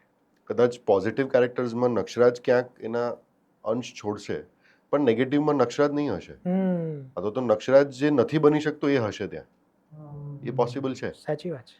પણ વિલન પ્લે કરવાની મજા તો બહુ જ આવે છે. રાઈટ. પણ ચોક્કસપણે એવું બી છે કે ખાલી વિલન નથી કરવું. જે એકચ્યુઅલી પગપાળા જે ફિલ્મ હિન્દી કરી, એમાં બી એવું છે કે એન્ટી હીરો ફિલ્મ છે. ઓકે. લીડ કેરેક્ટર હું જ છું, પણ છે બહુ નેગેટિવ. એરોગન્ટ છે, થોડો ઇગોઇસ્ટિક માણસ છે, સ્ટ્રીટ સ્માર્ટ છોકરો છે, પણ એ બી એવો જ છે કે મુફ્ફટ માણસ, કે જેને ફરક જ નથી પડતો, જેને નાર્સિસિસ્ટ છે, ને કોઈનાથી લેવા દેવા નથી, એને માત્ર પોતાની જાત સાથે લેવા દેવા છે. તો હવે આવો હું રિયલ લાઈફમાં નથી. હું પહેલા બીજાનું વિચારવાનો વ્યક્તિ છું. તો આવા કેરેક્ટર્સ કરવાની મને બહુ મજા આવે. સો અનટિલ અનલેસ કેરેક્ટર જેટલા ચેલેન્જિંગ હશે ને, તો પછી એ પોઝિટિવ છે કે નેગેટિવ, મને એમાં બહુ ફરક નથી પડતો. મને લાગે છે કેરેક્ટર બહુ ચેલેન્જિંગ છે તો હું કરી લઈશ. ટૂંકમાં સ્ટીરિયોટાઇપ નથી થઈ જવું. હા, હા, ભલે મારા 2 વિલનના કેરેક્ટર વખણાયા, પણ ભલે મને બીજા શેડ્સ મળે તો પણ હું કરીશ. 100%. મને કાલ ઉઠીને અગર હિરોઇઝમ વાળી ફિલ્મ મળશે તો I will be more than happy. Right. Because મને લાગે છે I can pull off very well. એટલે તમારી રેન્જ પણ બધાને રેન્જ, ખબર હા, પડશે, તમને પણ ખબર પડશે. 100%. અને માસ ફિલ્મની જે વાત થઈ તમારી, તો માસ ફિલ્મ અગર ફ્યુચરમાં બને કે એવું કંઈક થાય, તો પોસિબલી એક્ટર તરીકે તો હું એનહાન્સ થઈશ જ થઈશ આવનારા સમયમાં. પણ હું એવું ઝંખીશ કે એક એવી સરસ મજાની કે ને હિરોઇક ફિલ્મ તો મળે કે જેમાં હું મારો એક ફ્લેવર બતાવી શકું તમને. રાઈટ. કે જેમાં મજા બી આવશે, એક કેરેક્ટર રમવાની બી મજા આવશે. ફોર એક્ઝામ્પલ પુષ્પા જેવા કેરેક્ટર્સ છે. હા. કે આવા કેરેક્ટર્સ તમને, પુષ્પા પોઝિટિવ કેરેક્ટર તો નથી જ. નથી. તમે અગર લાક્ષણિકતા લખશો નહીં, એન્ટી હીરો. તો એન્ટી હીરો ફિલ્મ છે, એ પોઝિટિવ નથી.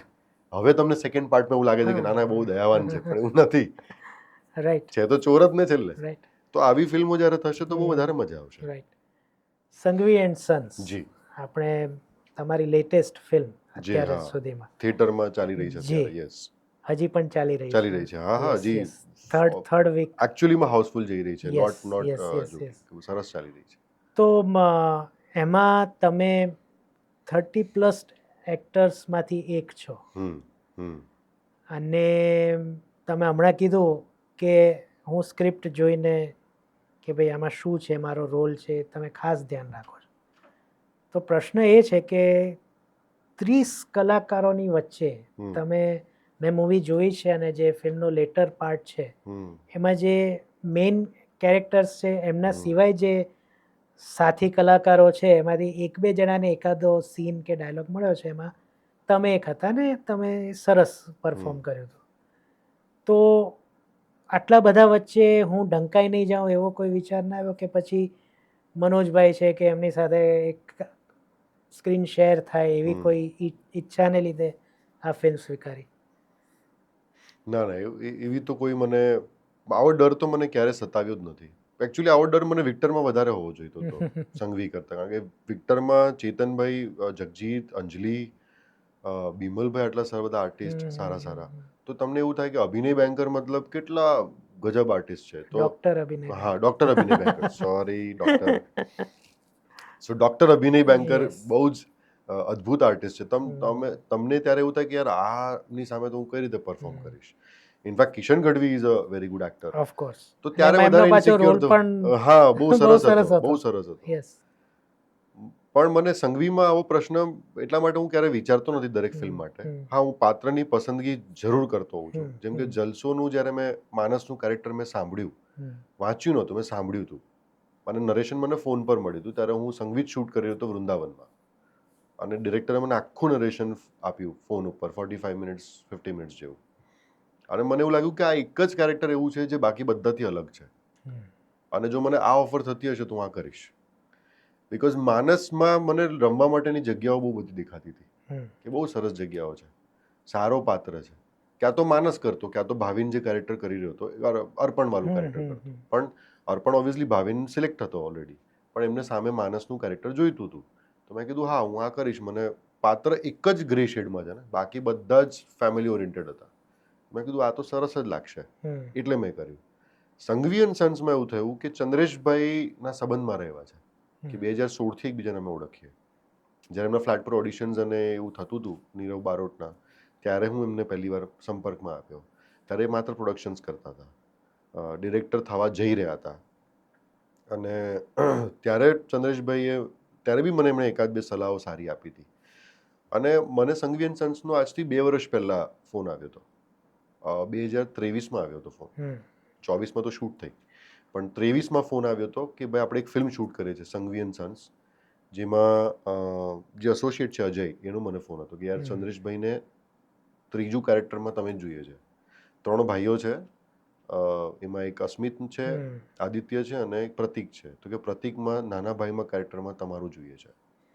મેં કીધું વાંધો નહીં, મને એકવાર ચંદ્રેશભાઈ સાથે વાત તો કરાવી દે. ચંદ્રેશભાઈ સાથે મારી 2 વર્ષ પહેલાં વાત થઈ. એમણે કીધું કે જો આવી રીતે સંઘવી છે, મનોજ જોશી મેઇન લીડ કરવાના છે, ઉપર તમારા ફાધરનો રોલ, એની નીચે તમારો. તો મેં કીધું હા, કંઈ વાંધો નહીં, કરશું. પછી 24માં જ્યારે એકચ્યુઅલીમાં જ્યારે એક્ઝિક્યુશનમાં ગઈ વાત, તો સ્ક્રિપ્ટ છેલ્લે સુધી અમને આપી જ નથી. કારણ કે ચંદ્રેશ, હવે આટલા બધા આર્ટિસ્ટને તમે સ્ક્રિપ્ટ આપો એટલે કદાચ ચંદ્રેશભાઈનો બી એવો એક પ્રશ્ન રહી કે હું આ 35+ આર્ટિસ્ટને હું સ્ક્રિપ્ટ આપીશ એટલે 50-500,000 તો ક્વેશ્ચન આવશે, તો હું એને ટેક કેર કરું કે હું ફિલ્મ બનાવું. તો કદાચ એમને એવું વિચાર્યું હતું કે મારી પર જો ભરોસો હોય તો હું તમને તમારી સીન્સ તમને આપીશ દરરોજ, હું તમારું કેરેક્ટર તમને સમજાવી દઈશ કે કેરેક્ટર આવું છે, આની આગળ આવું થયું છે, પાછળ આવું થયું છે, આ સીનમાં તમારો ભાવ આવો છે, તો મારા માટે બી ઇઝી થશે ને તમારા માટે બી ઇઝી થશે. તો કદાચ મનોજ જોશી, ગૌરવ પાસવાલા, પછી હિતેનભાઈ તેજવાની, અમુક જે લીડ એક્ટર્સ જે 5-6 હતા, એ લોકો સિવાય કદાચ બધાને સ્ક્રિપ્ટ નહોતી આપવામાં આવી, જેમાં મને બી નહોતી આપવામાં આવી. એટલે પ્રતિકનું કેટલો રોલ છે એની અંદર મને એનો આઈડિયા જ નહોતો. પણ ચંદ્રેશભાઈ સાથેની એક લાગણી, એક લગાવ, એમણે મને એવું લાગ્યું, એમણે મને એવું કીધું કે આ ફિલ્મ માટે મને લગતી વખતે તું જ દેખાયો છે, તો મારે હું ચાહું છું તું જ કર. હાલાકે મેં એકવાર ના પાડી દીધી હતી ફિલ્મ માટે વર્કશોપમાં, due to some other reasons, કે સર મને નહીં લાગતું કે આપણે આ કરીએ, આપણે નેક્સ્ટ ટાઈમ કરીએ સારા એમ. પણ એ કીધું ના, મને પ્રતિકમાં તું જ જોઈએ છે, મારું ભરોસો રાખ, તો તને જે ડ્યુ નથી મળ્યું મળશે આ ફિલ્મથી એમ. તો મેં કીધું ચંદ્રેશભાઈ, મને તમારી પર પૂરો ટ્રસ્ટ છે, એમાં ના જ નથી. અને આવનારા સમયમાં બી ચંદ્રેશ ભટ્ટ અગર કામ મારી પાસે લઈને આવશે તો હું ના નહીં પાડી શકું, બિકોઝ સંબંધ એવા છે. બીજા એવા કારણો હોઈ શકે કે ભાઈ મારી પાસે ડેટ્સ નથી અવેલેબલ, કે કદાચ નેગોસિએશનમાં પ્રાઇઝમાં આપણે આગળ પાછળ થઈ શકીએ, પણ મને એ વિશ્વાસ તો ભરોસો તો હતો જ કે ના, એ સારું આપશે. પણ જ્યારે ફિલ્મની લેન્થ, જ્યારે સ્ક્રિપ્ટ પર અમે બી જોઈ, જ્યારે સ્ક્રિપ્ટ મેં થોડી જોઈ અને પછી જ્યારે લેન્થ પહેલી વાર બહાર આવી, તો એ બધાને ખબર પડી કે લેન્થ બહુ લાંબી થવાની છે ફિલ્મની. એટલે હમણાં તો જે થિયેટરમાં ચાલે છે એનાથી તો ફિલ્મ લાંબી જ હતી, ઘણી લાંબી હતી. એટલે એકચ્યુઅલી કંઈક 2 કલાક 52 મિનિટ કે હા, વધારે હતી. એમાંથી 3 કલાકની 2:26 ફિલ્મ હતી એક સમયમાં. એટલે પછી ઘણા બધા વિચાર અને વિવશથી પ્રોડ્યુસર્સ, ક્રિએટિવ ડિરેક્ટર, ચંદ્રેશભાઈ, બધાના વિચાર વિવશથી ફાઇનલી કદાચ એમણે 2:38 પર ઉતારી છે અત્યારે એમને. તો એ સમયમાં પછી કેરેક્ટર્સ કપાય, ઓફકોર્સ, કારણ કે વાત ફેમિલી ડ્રામાની છે. ત્યારે તમે એક્સપેક્ટ ના કરી શકો કે દરેક કેરેક્ટરને એટલું જ જસ્ટિસ મળે. જ્યારે કે ચંદ્રેશભાઈએ પૂરેપૂરી કોશિશ કરી છે કે દરેક કેરેક્ટરની પાસે એક એવો સીન તો મળે ને, ચાહે પછી મામા હોય, માસી હોય, ફુવા હોય, બધાની પાસે એક, ફિરોઝ સર પાસે બી એક સીન સરસ છે, નિશુ બાબા પાસે એક સરસ સીન છે, મૌલિક ચૌહાણ પાસે છે, હમ. મારી પાસે રડવાનો સીન છે. એવી રીતે બધાની પાસે એક એક સીન એમણે વહેંચેલા છે કે દરેક કેરેક્ટરનું સર્કલ પૂરું થવું બહુ જરૂરી હતું. તેમણે પૂરેપૂરી કોશિશ કરી કે સર્કલ પૂરું થાય. રાઈટ. એમની એવું ઓફ કોર્સ. શ્રેય આપવો જ હા પડશે હા એમને મારે બરાબર કે છે. એમણે એ શ્રેય જાય છે હમ. કે આટલા બધા આર્ટિસ્ટોને એક ફ્લોર પર અમે ફેમિલીની જેમ જીવતા હતા. ફેમિલી બી હતું ને થોડુંક બિગ બોસ બી હતું, સમજો. તો એની મજા બી છે. એટલે હવે રાઈટ. સાવ પછી સીધું સીધું આમ સાદું સાદું શૂટ ચાલતું મજા તો થોડીક આમ મજા ના તું મેં તો થવી જ જોઈએ, તો મજા આવે સેટ ઉપર. પણ અમે જે છોકરાઓ હતા, જે મેલ એક્ટર્સ હતા, અમે લોકોએ બહુ જ મજા કરી છે. અને સાથે ફિમેલ જે નવી યંગ એક્ટ્રેસ હતી એ લોકો બી અમારી સાથે જોડાઈ ગયા હતા છેલ્લે છેલ્લે. તો સંઘવીની શૂટની યાદો તો જીવનભર રહેવાની છે. એટલી મજા કરી છે અમે 35-40 દિવસ તો. કારણ કે ફરવા બી એવા જ ગયા, માધવપુર ગયા, વૃંદાવન ગયા, મથુરા ગયા. તો એ બધી મજાઓ યાદ રહેશે જીવનભર. અને એ સિક્વન્સ બહુ જ સરસ લાગે છે ફિલ્મમાં પણ. હા મથુરા ને હા. એ પણ બહુ જોરદાર. હવે વિચારો તમે આટલા બધા આર્ટિસ્ટ પ્લસ ક્રૂ હમ. પ્લસ કાસ્ટ, એટલે કાસ્ટ ક્રૂ અને તમારો કેમેરા ટીમ બધું જ મળીને હમ. અમે લોકો અહીંયાથી વૃંદાવન ગયા બધું સામાન લઈને. અને જે તમે સીન જોયો છે, જે આરતીનો જે હા. ગોવર્ધનની ટેકરી યસ પાસે યસ. સીન, એ એકચ્યુઅલમાં આરતી થઈ છે. હમ. અમે એકચ્યુઅલમાં પૂજા કરી છે, 2 કલાક વિધિ કરી છે. અને એ રિયલ ક્રાઉડ છે પાછળ, બોલાવેલું ક્રાઉડ નથી આ. હા હા હા. એટલે એક સમય એવો હતો કે 2 કલાક પછી પાછળ એમાં એવું હોય કે ત્યાં જે લોકો ગયા હશે એમને ખબર હશે કે ત્યાં પૂજા કરવા માટે લાઈનમાં ઊભા રહેવું પડે. હવે એ લોકો બધા સવારથી લાઈનમાં ઊભેલા હતા. અને અમે કંઈક ઉપરથી પ્રોડક્શને કહીને સેટિંગ કરીને અમે 2 કલાકનો વચ્ચેનો સમય લઈ લીધો કે અમને આ શૂટ માટે જોઈએ છે. તો અમે આખી 30 થી 35 લોકો અમે વચ્ચે અંદર જતા રહ્યા ભીડની વચ્ચે, without any security bouncer, with camera.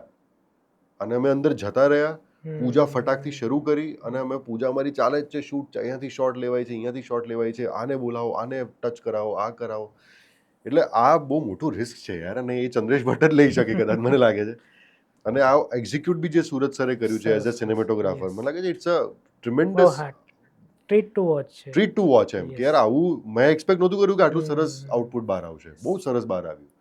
છેલ્લે 2 કલાકમાં તો ત્યાં ઊભા રહેવામાં બી પગ લપસતા હતા. કારણ કે છે ઇવેન્ચ્યુઅલી તો ટેકરી છે, તો તમે દૂધ અને પાણીને બધું ચડાવો એટલે તમારા પગમાં જ આવે અને તમે લપસો જ.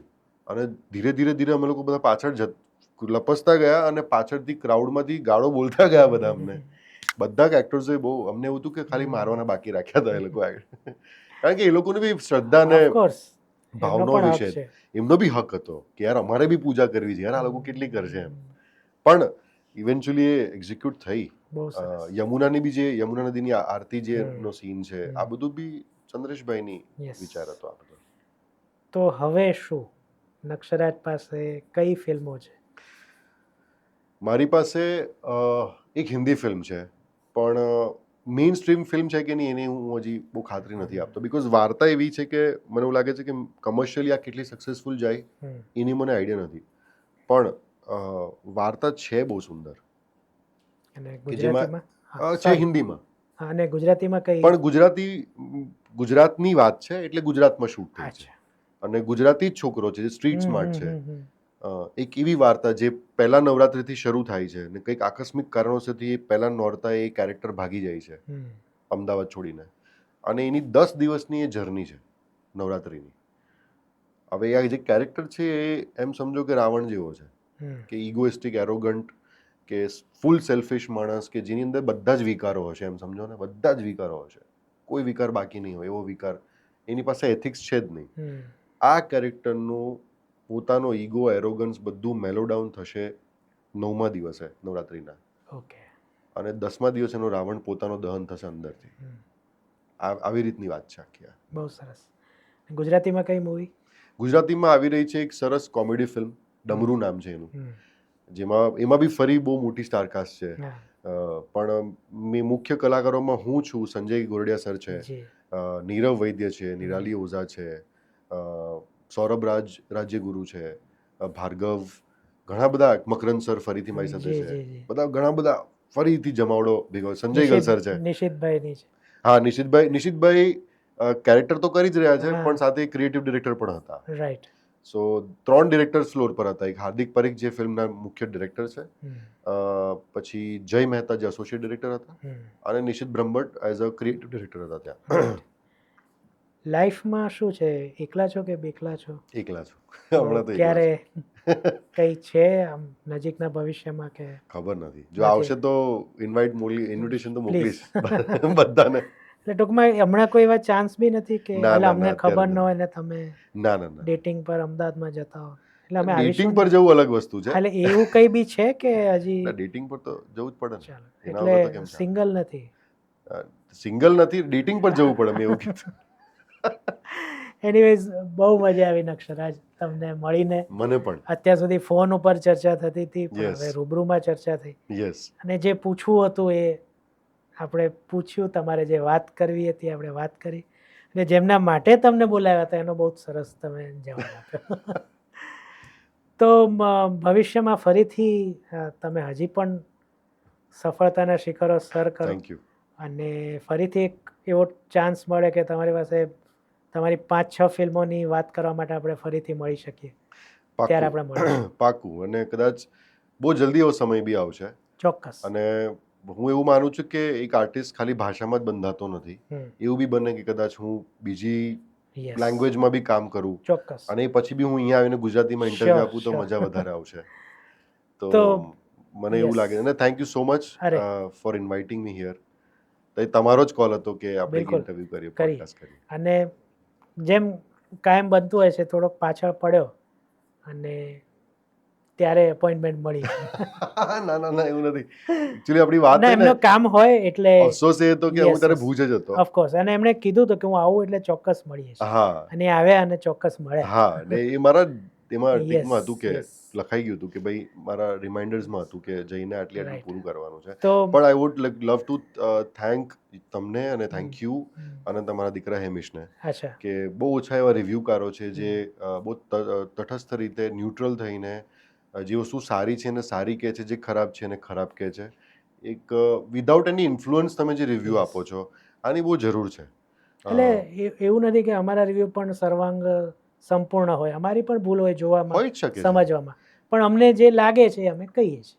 સારી રીતે રિવ્યૂ આપો છો, જી. સરસ રીતે તમે આટલા સરસ રીતે અત્યારે ઇન્ડસ્ટ્રીને સપોર્ટની જરૂર છે. રાઈટ. અને ભૂતકાળથી અત્યાર સુધીમાં જો ગુજરાતી ઇન્ડસ્ટ્રી આટલી સરસ રીતે ગ્રો થઈ હોય તો આવનારા સમયમાં ગ્રો થવા માટે માત્ર ઇન્ડસ્ટ્રી જ એફર્ટ્સ આપે એવું જરૂર નથી. એના માટે PR, એક્ટિવિટી, માર્કેટિંગની બી જરૂર પડશે જ. તો આવા સપોર્ટર્સ, આવા રિવ્યુકારો, આવા ટીકાકારોની ખાસ જરૂર છે ને. રાઈટ. ટીકાકારોની હશે તો ગ્રોથ કેવી રીતે આવશે? બિલકુલ. ગ્રોથ તો થવાના જ છે, પણ કેટલું ક્વોલિટેટિવ ગ્રોથ થશું એ તો સાચી વાત છે. જરૂરી છે ને કે તમે સ્ટેગ્નન્ટ નહીં થઈ જાઓ. અને હમણાં એક પ્રોગ્રામમાં અમે હતા તો એમાં એમ જ કીધું કે ઘણીવાર ડિરેક્ટરને પણ થાય કે અચ્છા આણે વાત કરીએ તો મને પણ ખ્યાલ નહોતો કે મેં આવું થાય મૂક્યું જ છે. બીકોઝ તમે ઇનસાઇડ ધ સર્કલ છો ને. Yes, તમે આઉટસાઇડ ધ સર્કલ નથી. તો સંઘવીમાં બી ઘણા બધા એવા પ્રશ્નો અમને પૂછ્યા, પછી વિક્ટર માટે બી પ્રશ્નો પૂછ્યા છે. Yes. અમને એ સમયમાં એવું ધ્યાન જ નહીં રહ્યું કે વાર્તામાં આવું તો કેમ છે. તો હવે આશા કરી કે વિક્ટર બહુ જલ્દીથી OTT પર આવે. 2 ભાષામાં આવશે by the way. Very good. ક્યારે આવશે કંઈ કહી શકો તમે? એ આજે પૂછીને કહું તમને. તમે મને મેસેજ કરજો. પાક્કું. પછી હું ઇન્સ્ટામાં સ્ટોરીમાં મૂકી દઈશ ડન. કે અરાઉન્ડ ધીસ ટાઈમ આવશે. આવશે. તો ટૂંકમાં કહેવાની વાત એ છે કે બીજી 2 ભાષામાં ભલે આવતી પણ આપણે ગુજરાતીમાં જોજો. બધાની જ એક્ટિંગ એમાં બહુ સરસ છે. સાચી વાત છે. પણ મારો રિવ્યૂ એટલે જ્યારે આવશે ત્યારે હું ફરીવાર એની લિંક મૂકીશ ઇન્સ્ટા ઉપર ને એમાં.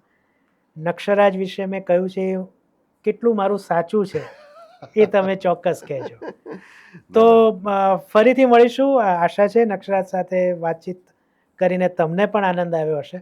ફરીથી મળીશું કોઈ નવા ગુજરાતી સાથે.